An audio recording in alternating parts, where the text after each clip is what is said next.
Emilia Ponomarev and Felt Studio Demoiselle present a video tutorial on felting an accessory. You can never have too many roses. Here is the gray rose I made using this template. It was important to me that the base of the template is wider than the top, tapering toward the cone shape. Now I want to make a different rose to show you that any freehand shape works for this flower. What matters is that the base is slightly wider than the top.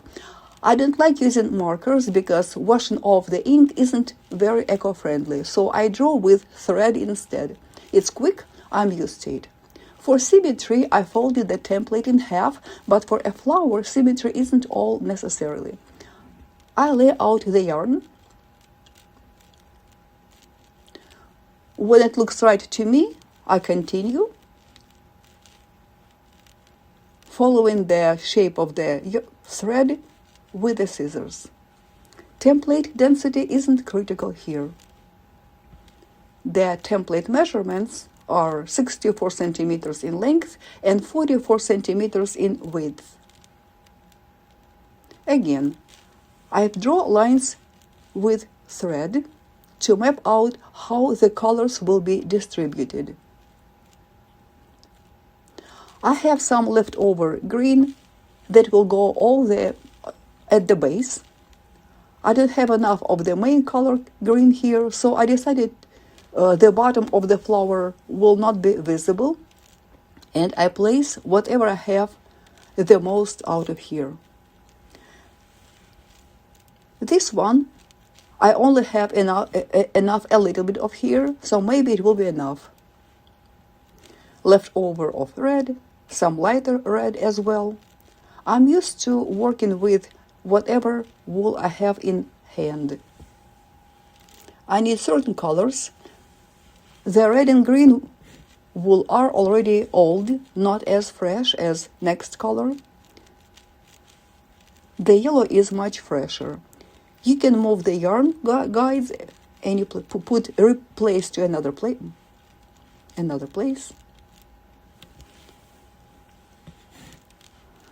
And I begin laying out the fibers. I end up with 2 shades of green, olive and grass, 2 shades of red, and 2 shades of yellow. The palest yellow color is vanilla. Even in a single color, the flower will look beautiful. I lay wool in the herringbone pattern because at some point we need to stretch the felt.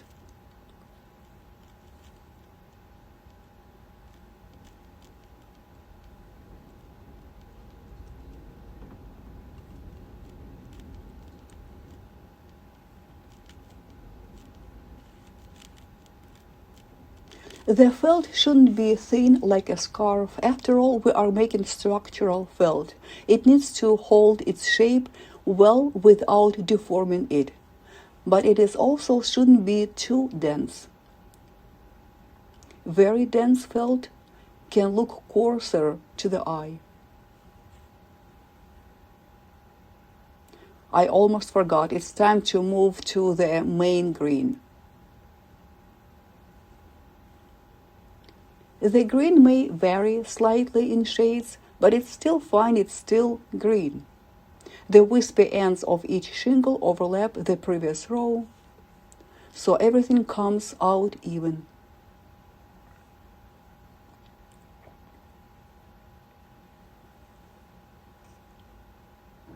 Now I move on to red color.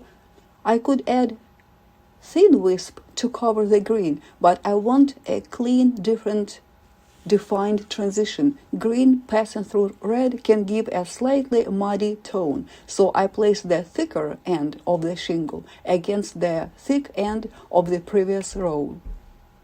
This creates a sharper color transition. The wispy ends face outward.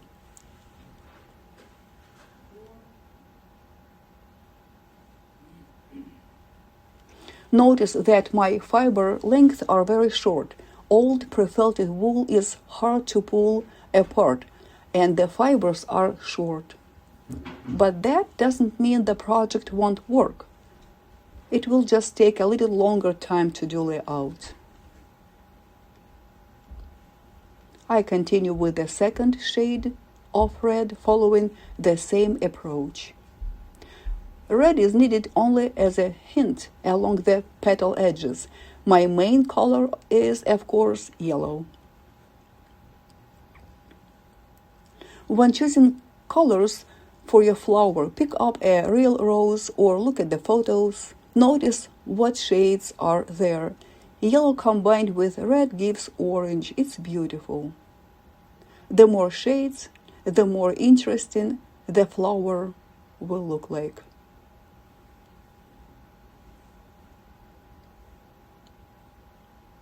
I lay wool in a herringbone pattern. Yellow on a light surface can look bright. Check the true color of your wool against a dark or black surface. It's the real color, saturated tone. This will be the flower center, wool in the color of vanilla. In the corner where the wool tends to accumulate, I lay finer layer. On the cone, it will gather and compress later, so it's important not to make this second section too thick. I spray water just to calm the fibers down. Then, through a netting, I begin rubbing. First, I simply press the water and soap through all the layers. Then I move to small circular hand movements, hands moving like an orbital sander. I absorb the excess water with a towel and flip the template to the other side. On this side, we do exactly the same thing. Here, I no longer draw with threads. The color of the wool shows through, and that's enough for me. I don't need perfect lines. The flower is organic, it's alive.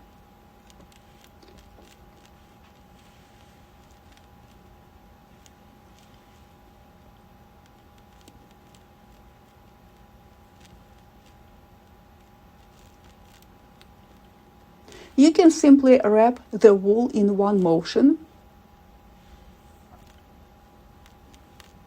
I pull the fibers slightly onto the template. The diffused edges carry over to the other side, so there will be fewer folds. If folds appear, I distribute and work them out.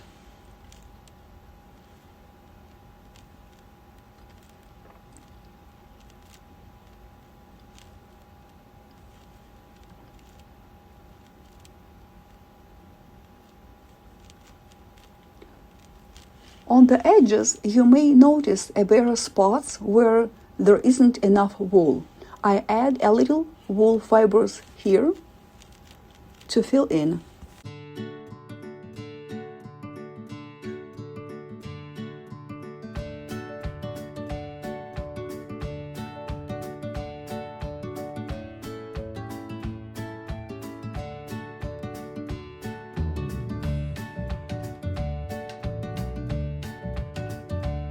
The dense end of the shingle goes toward the main layout. The diffused end goes to the other side, so the edges doesn't become too thick. After this, I begin layout the main layer, also in a herringbone pattern. The whisper edge of the shingle lies on top of the fiber coming from the other side. This way, there is no thickening. Here is how the full layout looks. You can use a sander at this point if you like, but the piece is too small for it. Some people get shoulder pain from using one. I only use it as a last resort. And this flower is not one for these cases.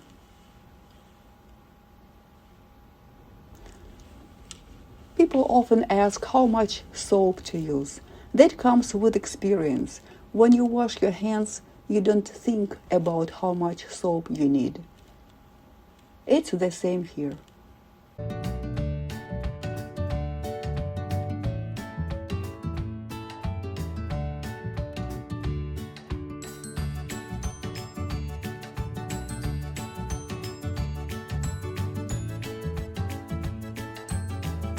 We rub to make sure there are no air bubbles under the netting.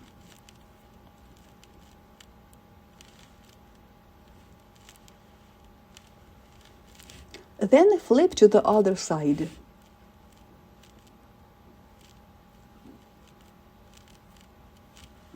Again, gently pull the wool fibers onto this side. The thin fiber ends don't add thickness and are easy to fold over.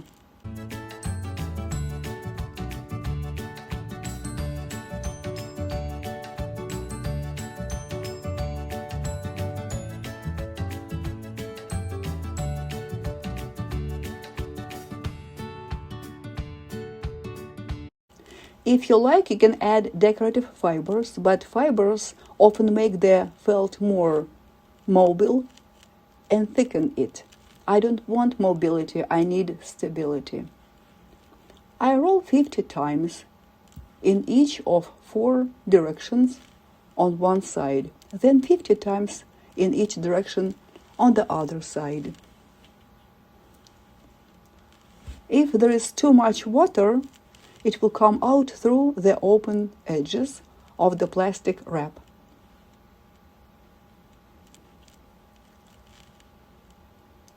"50 rolls is a short felting cycle. I don't need to tie the roll.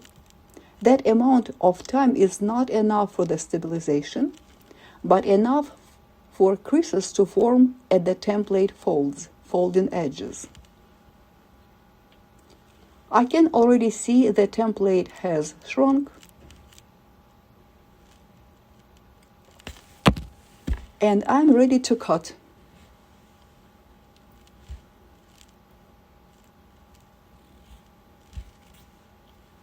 I have marked where I will cut with pins. Scissors don't like water, always dry them off. Large scissors give a clean, precise cut.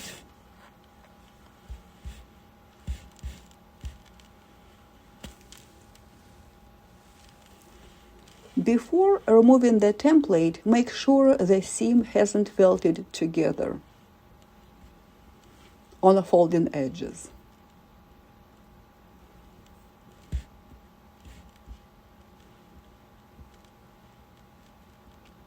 I loosen and open all the way around. The opening needs to be wide enough for the hand to fit through. If fold or seam have formed, begin gently stretching the felt. Do this carefully. It didn't happen to me because the short cycles don't allow the felt to bond too tightly. Yet the felt is already stable enough.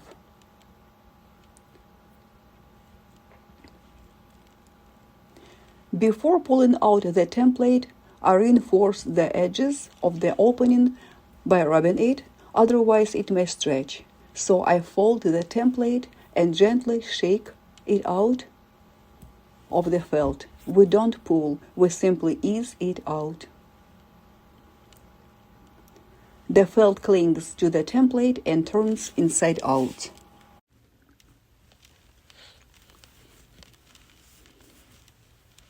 I check the seam ridges once more. From here on, I will be working on the wrong side. Since the inside has no plant fibers to protect the wool from peeling, I work with gloves. This helps keep the surface smooth. I smooth the felt out as if the template were still inside.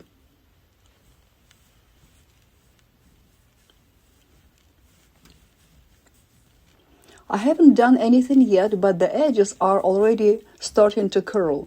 To keep from losing their opening, I tuck a glove inside. No tube needed, but something needs to hold the shape. I folded up the netting. It works perfectly. The felt is already quite dense, even the air hard to press out. The short cycles keep the felting from bonding too firmly. I am working without a resist and without plastic layer.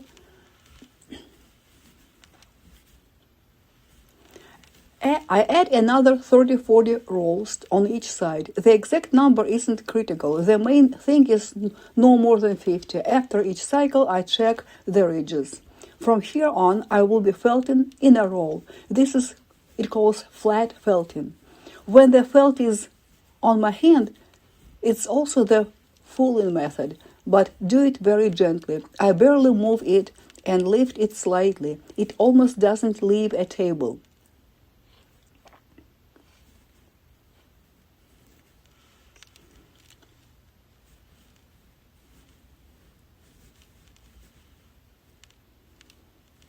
After a little hand felting, the open edges are already starting to curl up. I call this kind of felt with no breaks. Why? Because there is nothing holding back the shrinkage. No netting, no resist, no rolling pin. So it shrinks faster and more dramatically. The felt is thickening, and it's time to use the massaging tool. This is my very first one.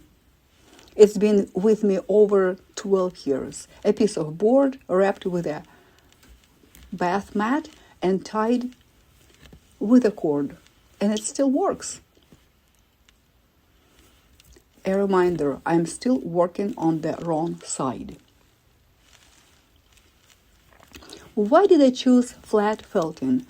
Flat felting means rubbing by hand with a massaging tool or with a sander. Look how much shrinkage has already happened so fast. I'm practically felting live right in front of your eyes. Why I'm doing 3D felting, fooling? 3D dimensional felting I used when you want to show texture or drape, mobility of the piece. For example, scarves, dresses, or soft flowing forms, but I need a stable form, so I work flat. I rub the felt against the IKEA mat, covered with a plastic bag. It slides better than this way than without it. The bare IKEA mat alone feels like it slightly scratches the felt.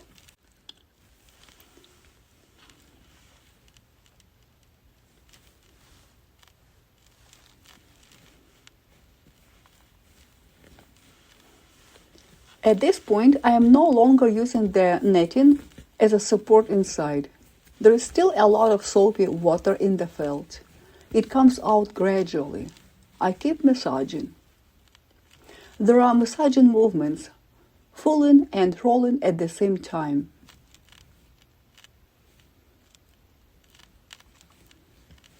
Flat felting and 3D felting together.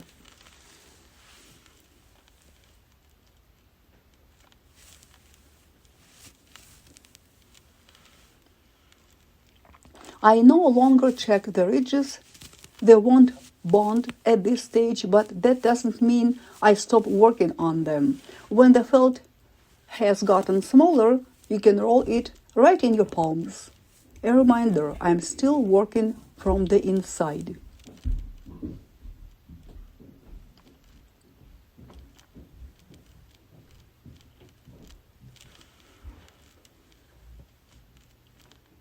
Rubbing with the massaging tool counts as flat felting. When the piece moves in your hands, the felt becomes denser. I was surprised by how quickly the felt shrinks when nothing is holding it back.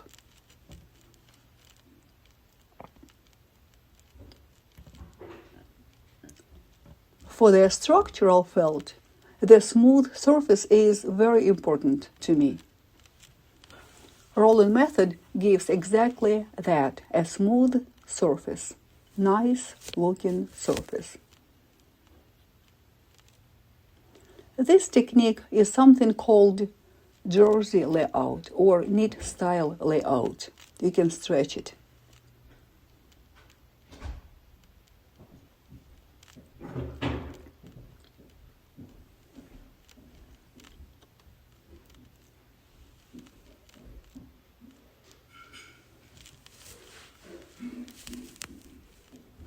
At this point, I am no longer working with ridges.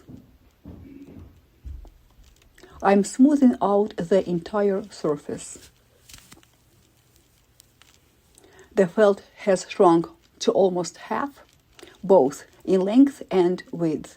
The template was 64 by 44 centimeters.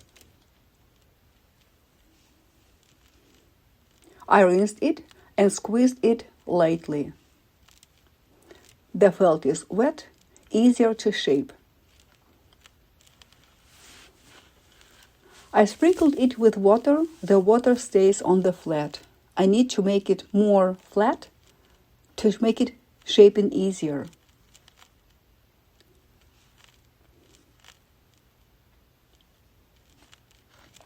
To make the center, I take a ball and push it inside.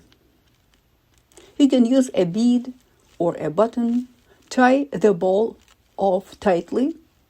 It forms the flower center. I start shaping the flower. It shouldn't move. It needs to be stable. From these little folds at the center, we begin shaping the felt.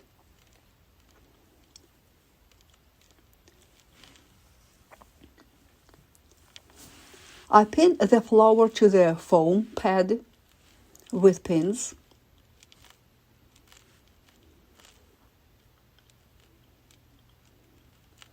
I pull the felt out from the bottom with my fingers, minimizing the opening so that more wool goes toward the petals. Pins around the perimeter hold everything in place. I start from the center. By twisting it, you can see 4 directions are visible that folds are created. You can start shaping it from the edge or from the center. The process isn't as fast as it looks on the video. Pull and stretch the felt. It will hold its shape. Shape it the way until you like it. The green is just barely visible. The red color acts as an outline, and it softly transitions from orange into yellow.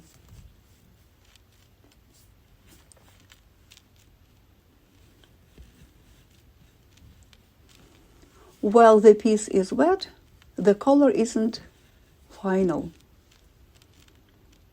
Be careful not to scratch the table with the pins.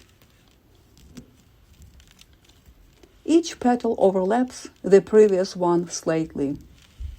I pull in a way that brings more of the green color to the surface.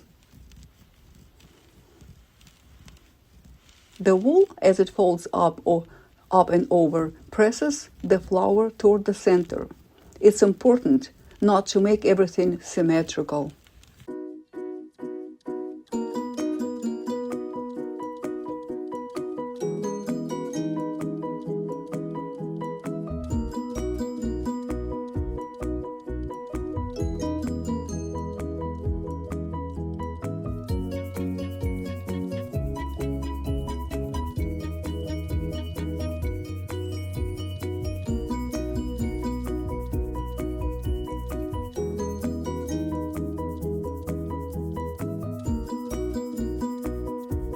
And here is the flower.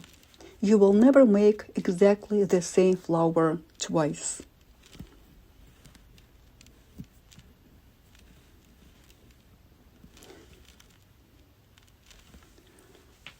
We stretch and roll it into a spiral, then pin it in a place. I can't pin through the center ball. It's too dense. When I am happy with how the flower looks, I pin it and leave it to dry.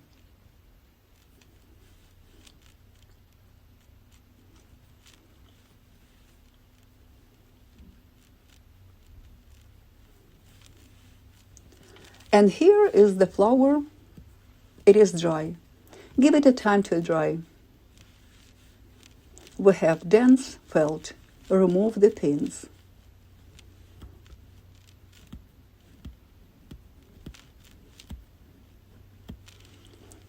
Turn it to find the side that works best for you. Here is how the back looks.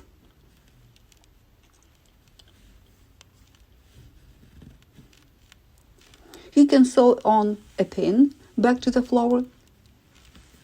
It could be a brooch or can be a decoration for your home. Remove the cord that was holding the ball. You can leave the ball in or remove it.